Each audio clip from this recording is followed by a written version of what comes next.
Welcome to Business Planning for the Self-Employed. I'm Maggie Karshner, an entrepreneurial coach.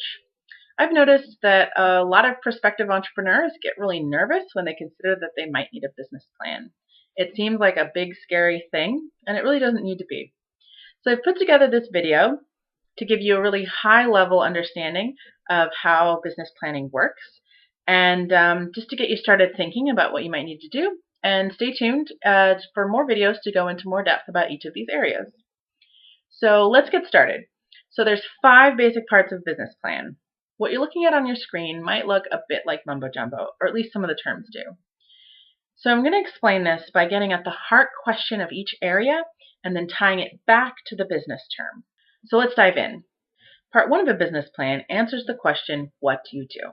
In other words, what product or service do you sell? This may seem really rudimentary, but you got to start somewhere. So what do you sell? Part 2 of a business plan answers the question, why do you do what you do? This could also be described as a mission statement or vision. And the process of developing that can be really complicated, or you can just have a really strong idea of where you want your business to go. Part 3 of a business plan answers the question, who buys this and do they actually exist? This could be described as market research, which is a big fancy term, and some people get scared of it, but you really don't need to be. For a lot of industries, this is really obvious.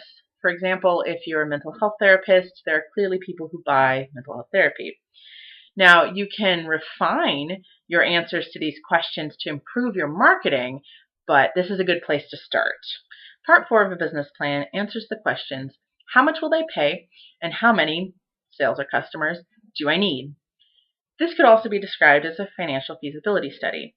The heart of the issue here is that with a reasonable number of sales or customers, you can break even.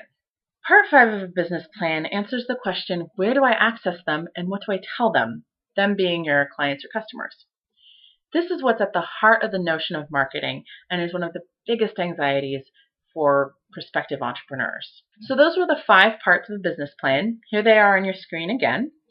And I know this is a really high-level overview, so you probably have a lot more questions. One-on-one coaching can be a great option for that.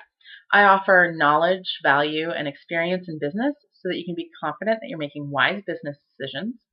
I also work in partnership with my clients to help you overcome barriers and work through the challenging parts of being self-employed. I also offer classes, so if you've enjoyed this, you'll probably also enjoy Plan Your Impossible Unicorn. And you can always stay tuned for more videos on the basics of business. Thanks so much.